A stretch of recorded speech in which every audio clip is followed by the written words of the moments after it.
Devaya. Om Namo Bhagavate Vasudevaya. Narayana Namaskritya Naram Chaiva Narottamam Devim Saraswatim Vyasam Tato Jayamudire Nashtiprayeshu Avadreshu Nityam Bhagavata Sevaya Bhagavati Uttam Shloke Bhaktir Bhavati Nashtike. So continuing with the discussion on Srimad Bhagavatam, Canto 4, Chapter 25th, the descriptions of the characteristics of King Puranjan. Text number 54 on. So before we start the text, so two devotees asked me the question, who is King Puranjan? So I hope you all have been listening properly, attended all the lectures. So King Puranjan is just any spirit soul. Narad Muni is talking. So Puranjan means the king of the body. Puranjan. So the king of the body is a spirit soul. So any spirit soul he can get attracted to this beautiful lady who is intelligence actually. So text 54. Andhavamisham Pauranam Nirvak Peshaskrita Akshanvatam Adhipatista Bhyam Yati Karoti Cha. Of the many inhabitants of this city, there were two persons named Nirvak and Peshakrit. Although King Puranjan was a ruler of citizens who possessed eyes, he unfortunately used to associate with these blind men. Accompanied by them, he used to go here and there and perform various activities. So these two blind men, Nirvak and Peshakrit. So before that, it was explained about the holes, 9 holes. So 5 on the east side, 1 on the north, 1 on the south, and 2 on the west side. And now there are 2 persons who are blind. This is reference to the arms and legs of the living entity. The 2 legs do not speak and they are blind. If a person simply trusts his legs to take him walking, he is likely to fall into a hole or bump into something. Thus, led by the blind legs, one's life may be placed in jeopardy. Of the senses that are working, the hands and legs are very important, but they have no eyes to see. This means that in the hands and legs, there are no holes. In the head, there are many holes, 2 eyes, 2 nostrils, 2 ears, and 1 mouth. But lower down in the arms and legs, there are no holes. Consequently, the arms and the legs have been described as andha, blind. Although the living entity has many holes in his body, he nonetheless has to work with his hands and arms. Although the living entity is a master of many other senses, when he has to go somewhere, do something or touch something, he has to use his blind legs and hands. So these legs and hands are 2 persons who are blind. They're called Nirvak and Peshakrit. Sayarhyantah puragato vishuchina samanvitaha moham prasadam harsham yati jayatma jodbhavam. Sometimes he used to go to his private home with one of his chief servants, the mind, who was named Vishuchin. At that time, illusion, satisfaction, and happiness used to be produced from his wife and children. According to Vedic conclusion, one's self is situated within the heart. As stated in Vedic language, Hriday Ayam Atma Pratishtita. The self is situated within the heart. In a material condition, however, the spirit soul is covered by the material qualities, namely goodness, passion, and darkness. And within the heart, these 3 qualities react. For instance, when one is in goodness, he feels happiness. When one is in passion, he feels satisfaction through material enjoyment. And when one is in darkness, he feels bewilderment. All these activities are of the mind and they function on the platform of thinking, feeling, and willing. So sometimes he used to go to private home with his mind. Chief servant's mind who was named Vishuchina. So at that time, illusion, satisfaction, and happiness used to be produced from his wife and children. Now, wife and children are the senses and the desires.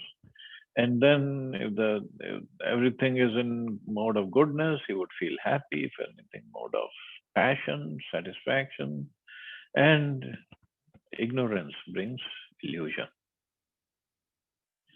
When the living entity is encircled by wife, children, and home, he acts on the mental plane. Sometimes he's very happy, sometimes very much satisfied, sometimes he's not at all satisfied, sometimes he's bewildered. Bewilderment is called moha or illusion. Illusion by society, friendship, and love. The living entity thinks that his so called society, friendship, and love, nationality, community, etc., will give him protection. He does not know that after death he will be thrown into the hands of a very strong material nature that will force him to accept a certain type of body according to his present work.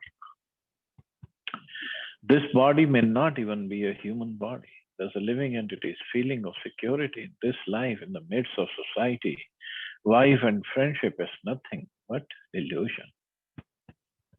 All living entities encased in various material bodies are illusioned by the present activities of material enjoyment. They forget their real business, which is to go back home, back to Godhead. So this illusion that Prabhupada is explaining, it's so strong that we don't want to give it up. Living entity in this world, he is living in the illusion of that I will be protected by my family, by my friends, by my money, by my own power or strength, by my connections here or there. Nothing. Nothing will protect him. And throughout our life, we spend so much time, energy, money in cultivating all these things. Now with this coronavirus is not making any concession for rich people that only poor people will get infected. There is no such thing. And so many people, rich, poor, spiritual, non-spiritual, young, old, man, woman, everybody is getting infected and they're dying. Nothing can save them. In the beginning days when it was creating havoc in Italy, I read this guy, he was a hotel owner. He had many hotels, very, very rich person. And somehow all his family members, they died because of corona. Wife, kids, everybody died. And he was alone, having so much of money. He was alone. And then one day he just jumped from his hotel's roof and he committed suicide. He couldn't take it anymore. So there's nothing wrong with making money and taking care of the family. Who is saying there's anything wrong? There's nothing wrong. But most important part we don't lose out on. Most important part we don't neglect, which is to make that connection with Krishna. Without Krishna's presence in our lives, everything is zero. Because ultimately, nobody will go with us. Nothing can save us. Nothing can protect us. And we don't know what kind of body, which species, which planet, which family we're going to go next. We're going to get next. We don't know. So intelligent man should work on that aspect.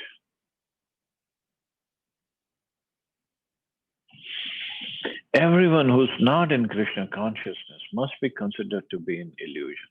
one so-called feeling of happiness and satisfaction resulting from material things are also illusions.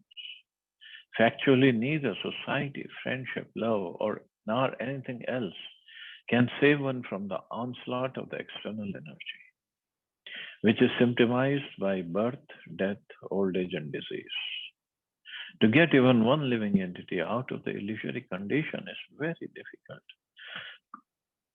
Therefore, Lord Krishna says in Bhagavad Gita, Devi hi esha gunamai mam maya duratyaya mame vyaprapadyante maya medam tarantite.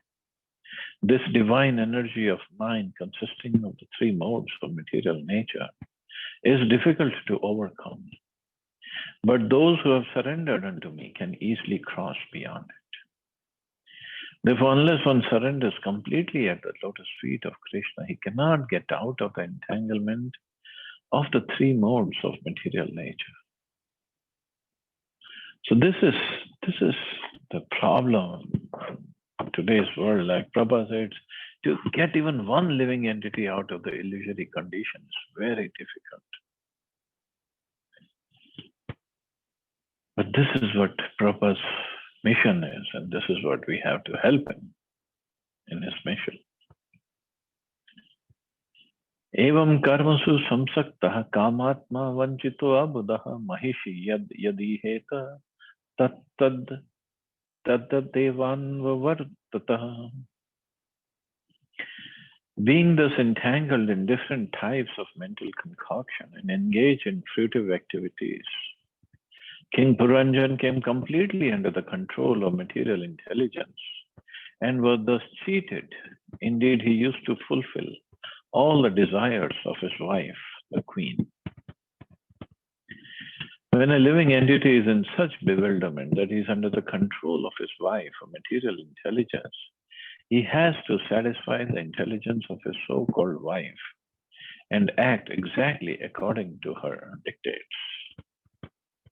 Various Shastras advise that for material convenience, one should keep his wife always satisfied by giving her ornaments and by following her instructions. In this way, there will be no trouble in family life.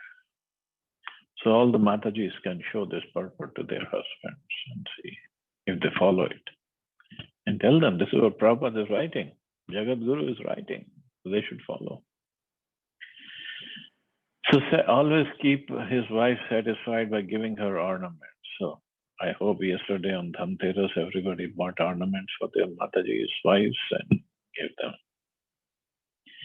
Therefore, for one's own social benefit, one is advised to keep his wife satisfied. In this way, when one becomes a servant of his wife, he must act according to the desires of his wife. Thus, one becomes more and more entangled. In Bengal, it is said that if one becomes an obedient servant of his wife, he loses all reputation. However, the difficulty is that unless one becomes a most obedient servant of his wife, family life becomes disturbed. So I hope all the Prabhujis are listening also. In the Western countries, this disturbance gives rise to the divorce law. And in Eastern countries like India, there is separation. Now, this disturbance is confirmed by the new introduction of the divorce law in India. Within the heart, the mind is acting, thinking, feeling, and willing, and falling under the control of one's wife is the same as falling under the control of material intelligence. Thus, one begets children by his wife and becomes entangled in so many activities under the control of mental concoctions. So obviously, this is about material relationships, which is Grihimedi relationship. And whether we believe it or not, or whether we want to admit it or not, wives basically control the house and the husband.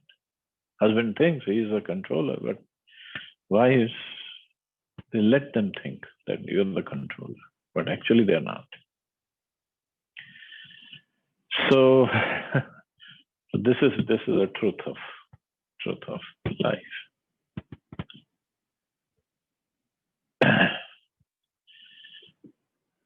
And this is also Prabhupada. What Prabhupada is writing is completely true, that to keep the wife satisfied, one has to give her ornaments and gifts at different times, and following her instructions. Now, that following her instructions doesn't make a husband like any less, or it's just to keep the peace at home. That is more important. But anyway, in devotional life, one should, instead of giving orders and following orders, there should be complete love and trust and confidence in each other. And the mood should be of service, not of being the boss. Kvachit pibantyam pibati madhiram mad vifalaha ashrantyam kvachit dashnati jakshatyam sa jakshiti kvachit gayati gayantyam rudatyam rudati kvachit dasantyam asati jalpantyam manu jalpati kvachit dhavati dhavantyam tishthantyam manu tishtati anushete शयानायाम अन्वास्ते क्वचिदासुतीं क्वचित् शृणोति शृण्वन्त्यां पश्यन्त्यां मनु पश्यति क्वचित् जिघ्रति जिघ्रन्त्यां स्पृशन्त्यां स्पृशति क्वचित् शोचतीं जायाम् अनुशोचति दीनवत् अनुहृष्यन्ति हृष्यन्त्यां मुदितां Manu मेदते. It's very funny now. When the queen drank liquor, King Puranjan also engaged in drinking. When the queen is the intelligence. So here, the soul is completely controlled by the material intelligence. In spiritual life, intelligence is controlled by the soul, because soul becomes powerful, soul is always powerful. Soul understands its powers. In Maya, he forgets his powers. So here, when the queen drank liquor, King Puranjan also engaged in drinking. When the queen dined, he used to dine with her. And when she chewed, King Puranjan used to chew along with her. When the queen sang, he also sang. Similarly, when the queen cried, he also cried. When the queen laughed, he also laughed. When the queen talked loosely, he also talked loosely. And when the queen walked, the king walked behind her. When the queen would stand still, the king would also stand still. And when the queen would lie down in the bed, he would also follow and lie down with her. When the queen sat, he would also sit. And when the queen heard something, he would follow her to hear the same thing. When the queen saw something, the king would also look at it. And when the queen smelled something, the king would follow her to smell the same thing. When the queen touched something, the king would also touch it. And when the dear queen was lamenting, the poor king also had to follow her in lamentation. In the same way, when the queen felt enjoyment, he also enjoyed. And when the queen was satisfied, the king also felt satisfaction.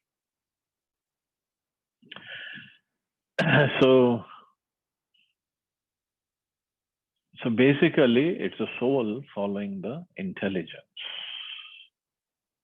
But if we just see the shloka, it sounds so funny that the king is following the queen. King looks like a hen-pegged husband. But this is the story of material consciousness. The mind is a place where the self is situated, and mind is conducted by the intelligence. The living entity situated within the heart follows the intelligence.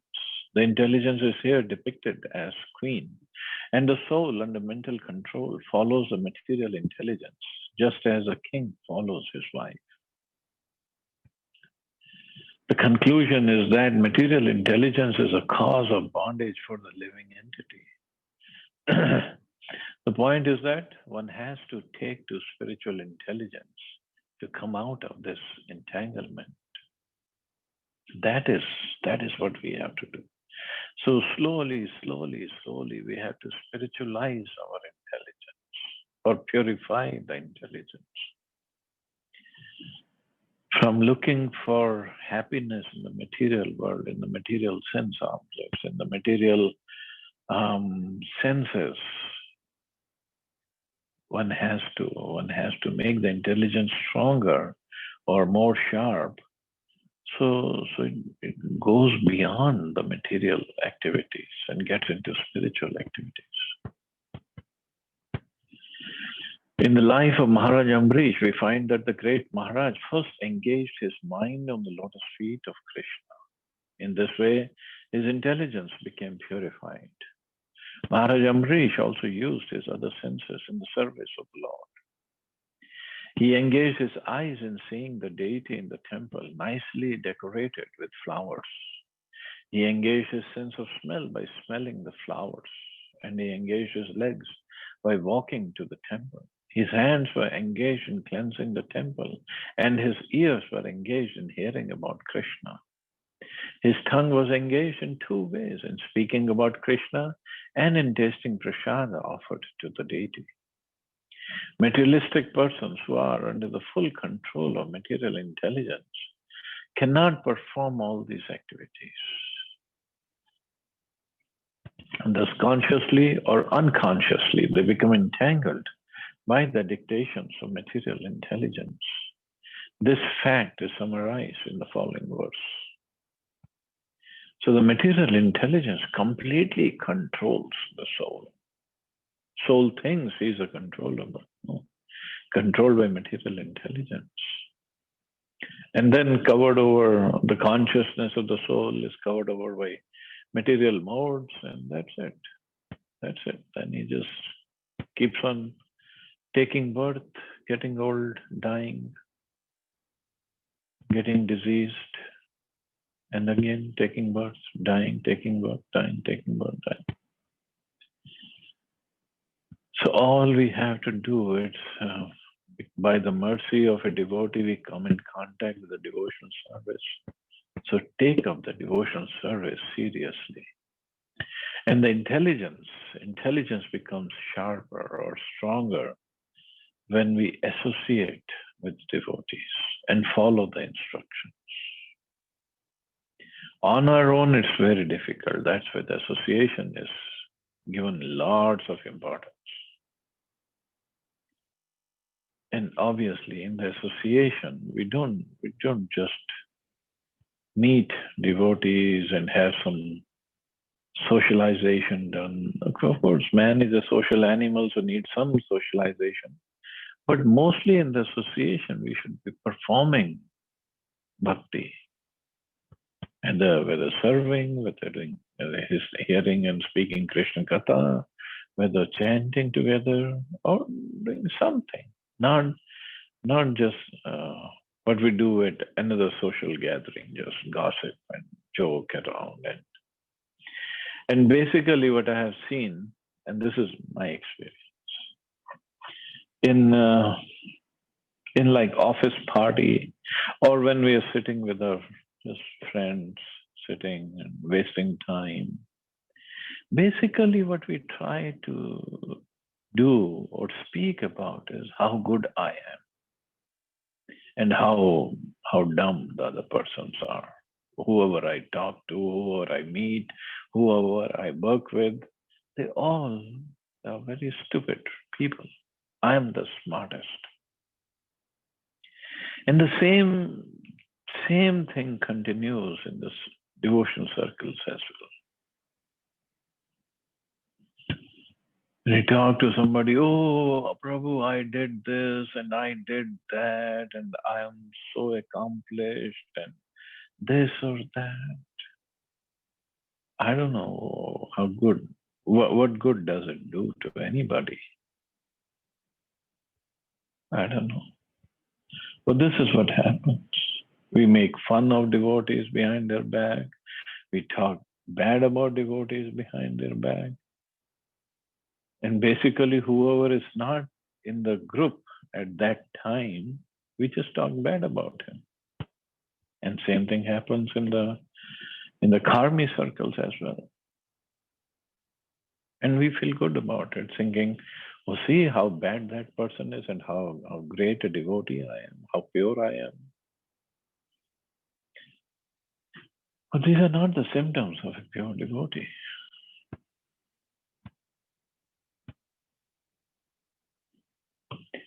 So we get completely taken over by a material intelligence. And this is what we have to avoid.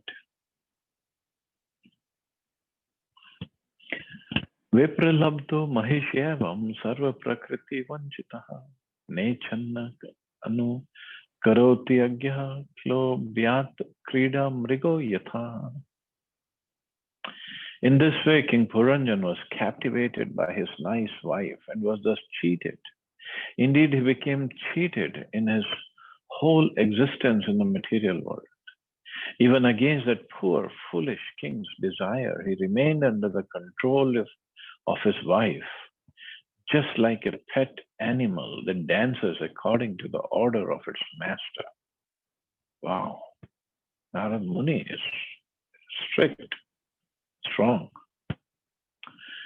The word vipralabdha is very significant in this verse. Vi means specifically, and pralabdha means obtained. Just to satisfy his desires, the king got the queen, and thus he became cheated by material existence. Although he was not willing to do so, he remained a pet animal under the control of material intelligence. Just as a pet monkey dances according to the desires of its master, the king danced according to the desires of the queen. In Srimad Bhagavatam it is said, Mahat Sevam Dwaram Ahura Vimukte. If one associates with a saintly person, a devotee, one's path of liberation becomes clear. But if one associates with a woman or with a person who's too much addicted to a woman, his path of bondage becomes completely clear. On the whole, for spiritual advancement, one must give up the company of women, or means the opposite sex, actually. This is what is meant by the order of sannyas, the renounced order. Before taking sannyas or completely renouncing the material world, one has to practice avoiding illicit sex. Sex life, licit or illicit, is practically the same, but through illicit sex, one becomes more and more captivated.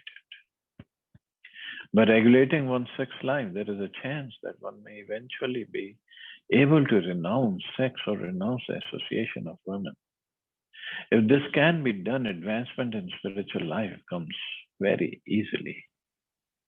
So this is the last snare of Maya to keep us bound up in the material world with this desire for sex life, licit or legal or illegal, both ways.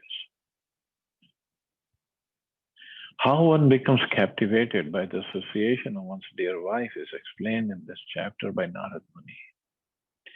Attraction for one's wife means attraction for the material qualities. One who is attracted by the material quality of darkness is in the lowest stage of life, whereas one who is attracted by the material quality of goodness is in a better position. Sometimes we see that when a person is on the platform of material goodness, he is attracted more or less by the cultivation of knowledge. This is, of course, a better position, for knowledge gives one the preference to accept devotion service. Unless one comes to the platform of knowledge, the Brahmbhuta stage, one cannot advance in devotional service. So that is why knowledge helps. It helps in removing the focus of attraction from material to spiritual, or at least it tries to stop our attraction towards the material things. One who is thus transcendently situated at once realizes the Supreme Brahman and becomes fully joyful. He never laments nor desires to have anything. He is equally disposed to every living entity. In that state, he attains pure devotional service unto me. The platform of knowledge is advantageous because it is a means by which one may come to the stage of devotion service. However, if one takes to devotion service directly, knowledge is revealed without separate endeavor. So this is confirmed in Srimad Bhagavatam that the Jnanam and Vairagyam, they follow bhakti. So devotional service automatically reveals actual knowledge of a material existence. One who is sufficiently intelligent immediately attains a stage of renunciation of so-called society, family, and love, as well as other things. As long as we are attached to society, family, and love of the material world, there is no question of knowledge. Nor is there a question of devotional service. By directly taking to devotional service, however, one becomes filled with knowledge and renunciation. In this way, one's life becomes successful. So this knowledge here, it doesn't mean that the knowledge that takes us away from Krishna, knowledge that leads to that the ultimate is nirvikar, nirvishesh, and this or that. This knowledge is a knowledge of a relationship with Krishna, a sambandha with Krishna. And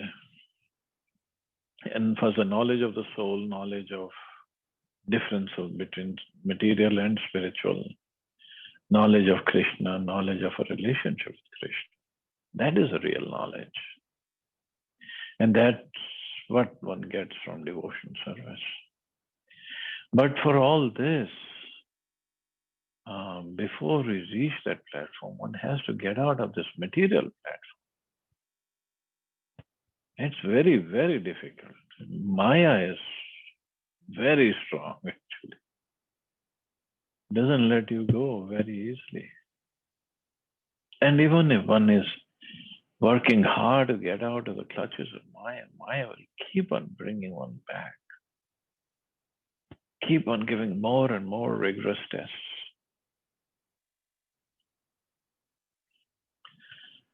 So one has to take shelter of lotus feet of Krishna. There is no other way possible.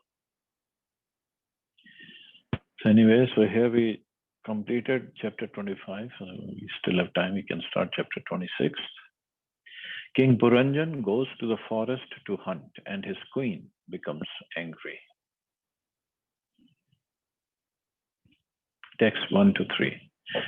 Narad Uvacha Sa ekda Maheshvaso Ratham Panchashvam Ashugam Dvisham Dvichakram Ekaksham Trivenum Panchabandhuram Ekrashyam Me Kadam Man Me Ekad Nidam Dvikubaram Panchpraharanam Saptavarupam Panchavikramam Hemopasthakaram Aruya Swarna Varmakshaye Shuddhi Ekadashchamunatha Panchaprastham Gadvanam. The great sage Narad continued, My dear king, so he is speaking to King Prachin Barishat. Once upon a time, King Puranjan took up his great bow and equipped with golden armor and a quiver of unlimited arrows and accompanied by 11 commanders. He sat on his chariot, driven by 5 swift horses, and went to the forest named Panchprastha. He took with him in that chariot 2 explosive arrows. The chariot itself was situated on 2 wheels and 1 revolving axle. On the chariot were 3 flags, 1 rein, 1 chariot driver, 1 sitting place, 2 poles to which the harness was fixed, 5 weapons and 7 coverings. The chariot moved in 5 different styles, and 5 obstacles lay before it. All the decorations of the chariot were made of gold. Now that is a wonderful chariot, a wonderful explanation of the allegory, how Narad Muni is thinking of something and he is speaking in a very code language. Very confidential language. Okay, so Prabhupada explains. These three verses explain how the material body of the living entity is under the control of the three qualities of external energy. The body itself is a chariot, and the living entity is the owner of the body, as explained in Bhagavad Gita, Dehinvasmin yatha dehe. The owner of the body is called the Dehi. Dehi means one who is situated within the body, specifically within the heart. The living entity is driven by one chariot driver. The chariot itself is made of three gunas, three qualities of material nature, as confirmed in Bhagavad Gita, Yantra Arunani Mayaya. The word Yantra means carriage. The body is given by material nature, and the driver of that body is Paramatma, the Super Soul. The living entity is seated within the chariot. This is the actual position. Now, the living entity is always being influenced by the three qualities: goodness, passion, and ignorance. This is also confirmed in Bhagavad Gita. The living entity is bewildered by the three qualities of material nature. These three qualities are described in this verse as three flags. By a flag, one can come to know who the owner of the chariot is. Similarly, by the influence of the three qualities of material nature, one can easily know the direction in which the chariot is moving. In other words, one who has eyes to see can understand how the body is being driven, influenced by the particular type of quality of material nature. Means whether the body is influenced by mode of goodness, then one can understand which way the chariot or the body is going. Similarly, mode of passion or ignorance. In these three verses, the activity of living entities is described to prove how the body becomes influenced by the quality of ignorance, even when a person wants to be religious. Narad Muni wanted to prove to King Prachin Barhishat that the king was being influenced by the Tamoguna, the quality of ignorance, even though the king was supposed to be very religious. So this is where the intelligence of the queen got angry with the king, because the king was being moved or influenced by Tamoguna. According to Karma Kandya, the process of fruitive activities, a person performs various sacrifices directed by the Vedas, and in all those sacrifices, animal killing or experimenting on the life of animals to test the power of Vedic mantras is enjoined. Animal killing is certainly conducted under the influence of the mode of ignorance. Even though one may be religiously inclined, animal sacrifice is recommended in the Shastras, not only in the Vedas, but even in the modern scriptures of other sects. So these animal sacrifices are recommended in the name of religion, but actually, animal sacrifice is meant for persons in the mode of ignorance. So other day we had this discussion. So Vedas give activities for every kind of person, not just we say animal killing is wrong, so everybody gives up animal killing. Or we say Vedas say animal killing is right and everybody takes up animal killing. No. So the people in mode of ignorance or lower than that, for them this animal killing is recommended. So at least following the scriptures, slowly they can make progress. When such people kill animals, they can at least do so in the name of religion.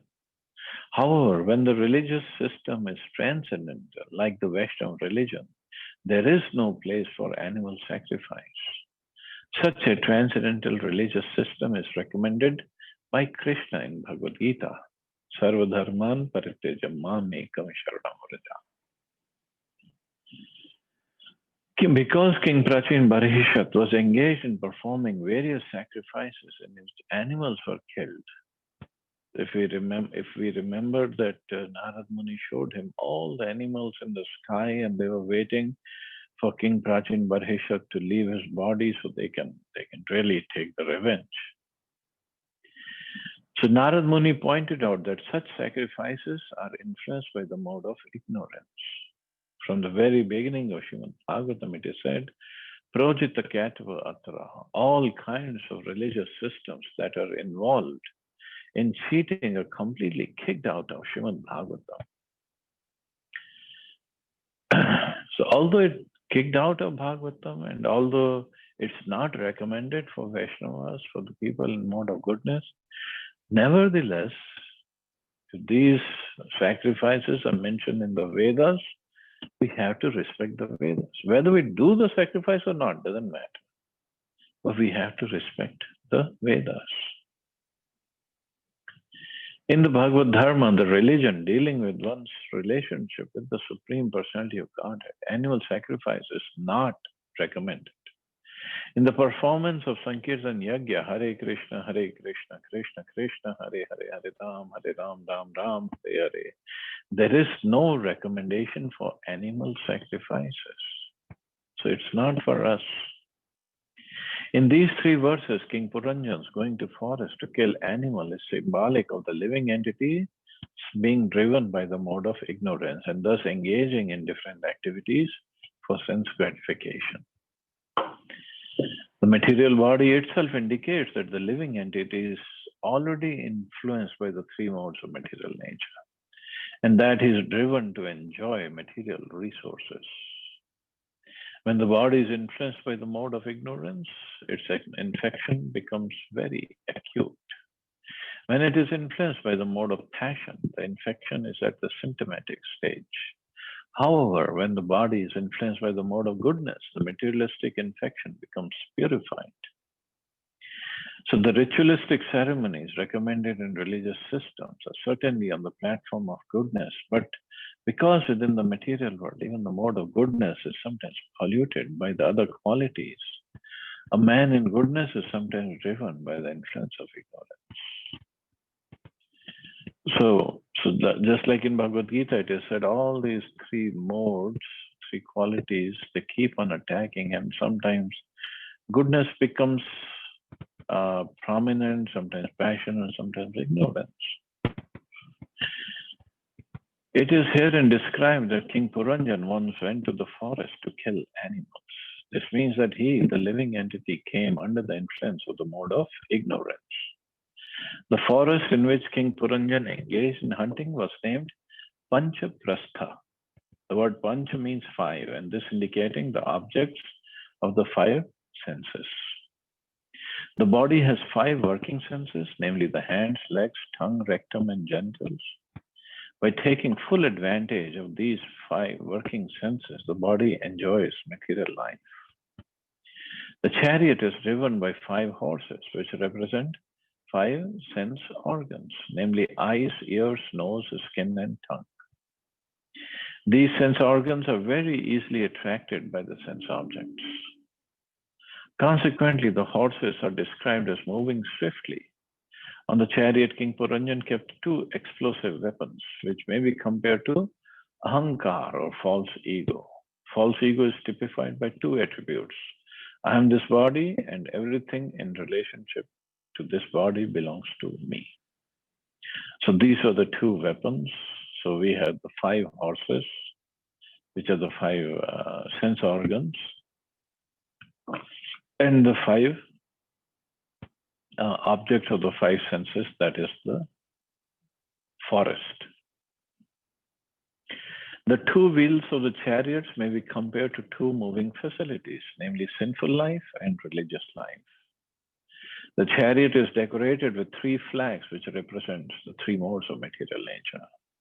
The five kinds of obstacles or uneven roads represent the five kinds of air passing within the body. These are prana, apan, udan, saman, and vayan. The body itself is covered by seven coverings, namely skin, muscle, fat, blood, marrow, bone, and semen. The living entity is covered by three subtle material elements and five gross material elements. These are actually obstacles placed before the living entity on the path of liberation from material bondage. So more description coming about the seven coverings and this and that. The word Rashmi, rope, in this verse indicates the mind. The word Nida is also significant, for Nida indicates nest, where a bird takes rest. In this case, Nida is the heart where the living entity is situated. The living entity sits in one place only. The cause of his bondage are two, namely lamentation and illusion. In material existence, the living entity simply hankers to get something he can never get. Therefore, he is an illusion. As a result of being in this illusory situation, the living entity is always lamenting. This lamentation and illusion are described herein as Dvikubar, the two posts of bondage. So the living entity, even in Bhagavad Gita, Krishna talks about it. Lamentation and illusion. So we are bound by these. Living entity carries out various desires through 5 different processes, which indicate the working of the 5 working senses. The golden ornaments and dress indicate that the living entity is influenced by the quality of Rajoguna or passion. One who has a good deal of money or riches is especially driven by the mode of passion.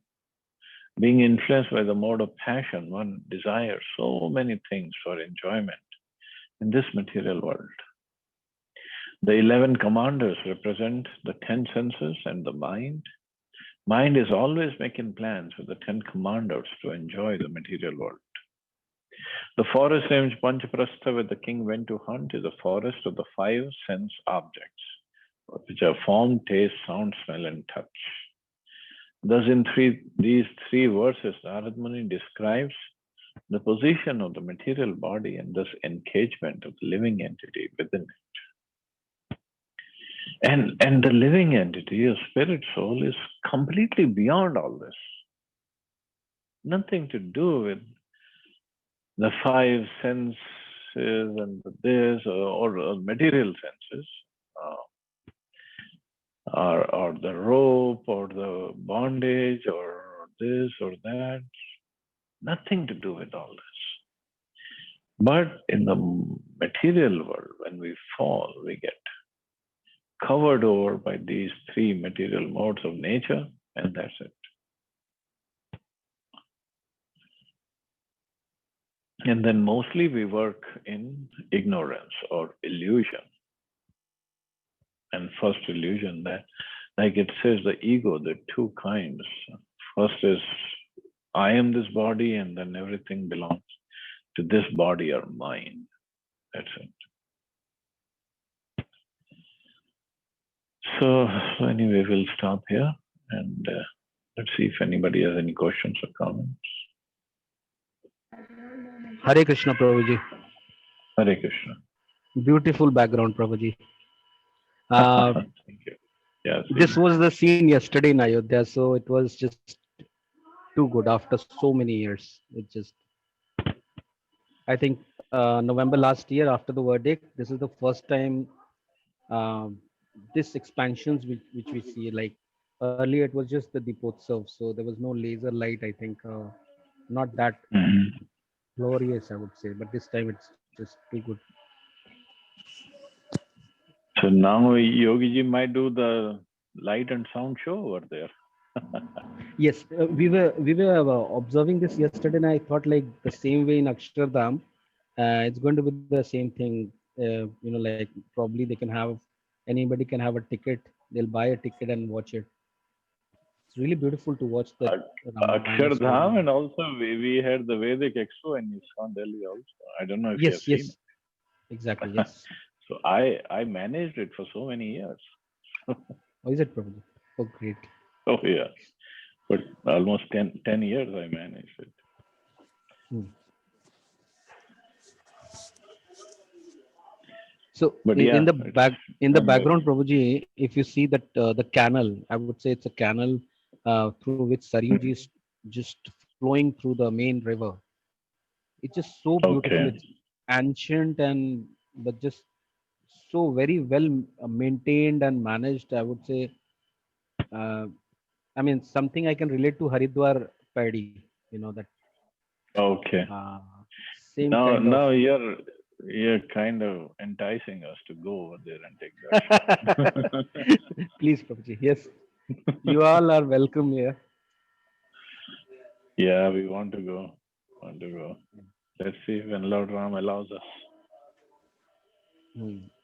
It would be great, like coming 3 years once the Sri Ram temple is built, and then if everybody comes in and they can, I think the museum is also getting uh, structured in that time frame within 3 years, so that the Mhm. temple, museum, and some, and then I think there is a statue which is going to be some feet high, the most Okay. biggest statue. I think those 3 4 things within 3 years of span getting ready. So Ayodhya is going to be something else. It's a different city altogether. Yeah, looks like.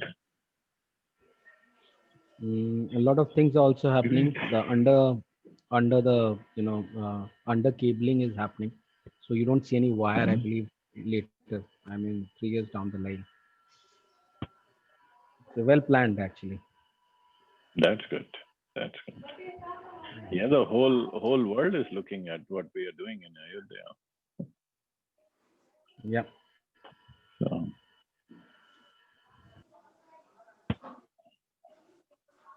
good, good, good. Any other question or comment?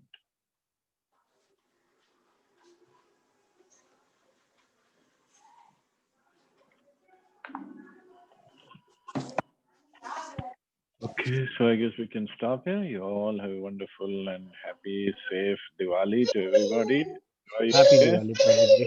Hare Happy Krishna. Jai Diwali. Srila Yeah, Prabhupada. Hare Krishna. Hare Krishna Prabhuji. Krishna. Happy Diwali.